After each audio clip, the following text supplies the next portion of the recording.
now like to invite, thank you very much, Matthew. I'd like to invite David Burrowes, who is obviously, as we know, Member of Parliament for Enfield Southgate, constituency with a very large number of Cypriot electors, and somebody who is, I guess, now a veteran in relation to the Cyprus issue, by comparison to some of the newly elected members of Parliament.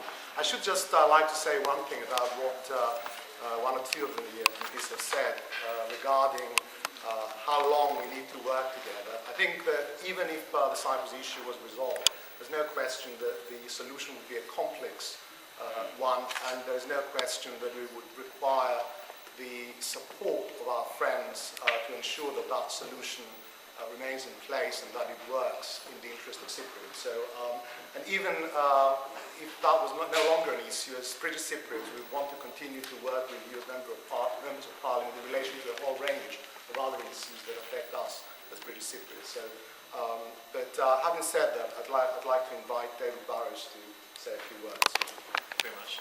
And can I thank you again, Peter, you and the Federation for all your work that you do, both in terms of this event here, but also week in, week out, and in terms of mobilising the Cypriot cause and also making sure that we don't ever forget the injustices that are continuing to go on to this day in Cyprus. You refer to me as a veteran.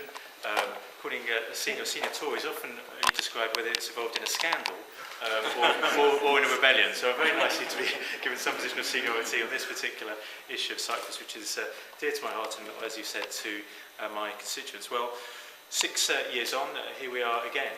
And in one sense, to follow the Shadow Minister, in some ways we could just sort of sit down and say, well, what has changed? Nothing has anything changed? Well, certain things have changed, and I just want to outline some of those. Obviously, the fundamental issue of a free, united Cyprus, which is the banner of this meeting, it has not changed. The injustice goes on, and the status quo, which is unacceptable. Every day that the situation isn't resolved is a day worse, and a day that makes it ever much harder to resolve.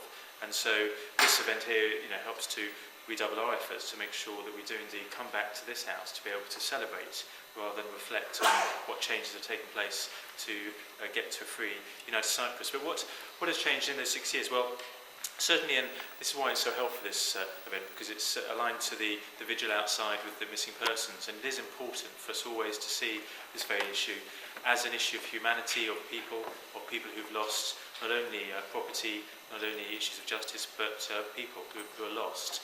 And that basic fundamental right of, in fact, knowing where loved ones have gone, whether they are alive or dead and where they are, is unresolved for those who gathered outside. There have been some changes. Some of those people who had previously gathered have been able to find out information which has led to the stark, vivid toll on those loved ones when bullet holes are seen from those people. And that is just reminds us that it's one side getting information, but the other side is reconciliation and truth and justice, which must follow from it to the point which we all want from a united Cyprus. What else has changed? Well, some good friends of Cyprus have gone for one reason or another. Indeed, we pay respects to Rudy. But also we've gained new colleagues as well, and it's excellent to see new colleagues here who are going to be long-time supporters of Cyprus. Once you marked your card here, the Federation others will not let you go, so you're in here for the duration of the 5-year Parliament and beyond.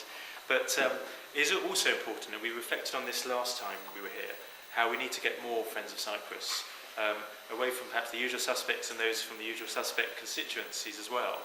We need to ensure that there are many more Friends of Cyprus, and it's good that we can ensure that with the All-Party Parliamentary Group, with and other colleagues, that we will ensure that that is a particular prime task of that All-Party Parliamentary Group to spread the word and the friendship of Cyprus to other colleagues as well. And that's something that I see as a key task of this new Parliament.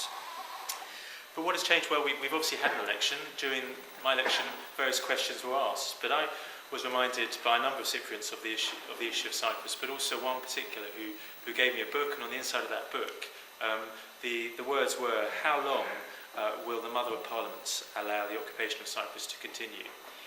And that question, that very simple question, is something which must, for me personally, make me be extra extra energetic in wanting to ensure that this Parliament, which obviously is representative to other democracies, doesn't allow this to continue in the way it can. Obviously, we recognise that it is going to be down to the Cypriots, but it is important that this Parliament, in its duties and responsibilities, does all it can.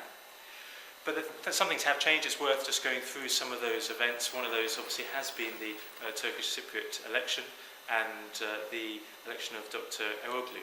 Now that, for many of us, was seen to be a negative and one that lost that dynamic, that personal dynamic between the two leaders.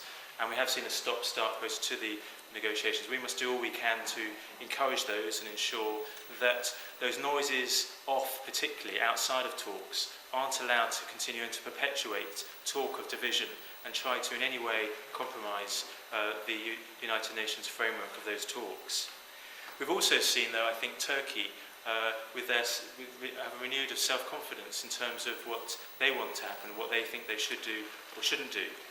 And these words, I just wonder what we think of these words from Davutoglu, who's going to be coming to this country. He said that in the context of the EU not opening more negotiating chapters with Turkey, apart from one, he said, since nobody can accuse Turkey of not doing everything possible for a solution of the Cyprus problem. Now, do we agree with that? Nobody can accuse Turkey of not doing everything possible for a solution of the Cyprus problem. And I'll be hoping that he'll be challenged in his video here about whether that really is the case, in answer to the question, because the reality is we know that isn't the case. And in fact, in recent times, Turkey seems to be seeing that doing the very opposite of doing all it can do to come to a solution for the Cyprus problem, because it seems to be they've got particularly two tactics. One approach is to pursue very actively direct trade through the European Parliament. And I think we would all agree here that would be disastrous in terms of the negotiation process. And that must be actively opposed, and it must not happen in any way as seek to in any way subvert the proper negotiations in relation to trade and other matters. And that must be very clear, and I would suggest clear from this government as well, and indeed clear from our European parliamentary colleagues. The other, though, issue is the concern is that whilst those attempts at negotiations are going, that in any way Dr. Eroglu will be caught high and dry in the talks, and eventually we may get into this blame game situation, which mustn't happen. In one sense, the dynamic of the two previous leaders in their talks did get us away from the blame game, and we've had all too many years of the zero-sum game of one side blaming one side and the other side blaming the other, and that must end, and we must ensure that this doesn't in any way happen, and Turkey don't in any way seek to manoeuvre matters around that. Because we must look to a way to restore confidence. Confidence-building measures is a term, a phrase that has been said all too long without a reality to it. And there are, we know, real confidence measures, building measures around. The missing persons, surely the basic way to help restore some confidence is for all the information to come to light. All those areas, such as military bases where it is suspected there are graves, that those are opened up. So also in Turkey, where information also is stored about missing relatives, that information must be brought to light to restore some confidence. But also, there must be a real concern that the mutual trust that has been there in the past, that needs to be regained between Greek and Turkish Cypriots. One way that we can do that, a reference was made to Famagusta. Well, certainly we can seek to regain that by ensuring that we can allow for the return of those inhabitants, to open up the port under some proper European Union, say, United Nations supervision, and ensuring that that's where we see trade. If we're going to talk about trade, it's not in terms of direct trade, it's in terms of free trade, properly under supervision, to help to integrate and ensure that we do have a more prosperous future. Because the question that must go back, and indeed I think it's Ankara that need to answer the question, is have they done enough? Well, we know 100% they have not done enough. They've not done enough for the missing. They've not done enough to restore property rights and to provide proper justice. And they have not done enough to provide what we all want here, is a free and united Cyprus. We need to ensure that this year is a year, we've always mentioned this is the year of years, this is the window that's open, the opportunity. We need to make sure that this year there is real progress, not with artificial timetables, but to allow Cypriots to be able to negotiate and to be able to reach an agreement based upon just principles. We don't want to wait to 2012 where we can celebrate the Olympics here and where there will indeed be, in the second part of the year, there will be a European Union presidency under Cyprus. We don't just want to wait for that, and that time there, but won't it be extraordinary when Cyprus takes up the European Union presidency for there to be a divided European state? It will be extraordinary and unacceptable and untenable, and we do not want to wait for that. But if we do get to that stage, we want to be celebrating not only the Olympics, but something ever so much more important, and we can do that back here with many more people packing out Committee Room 14, that we have at last together a free, united Cyprus.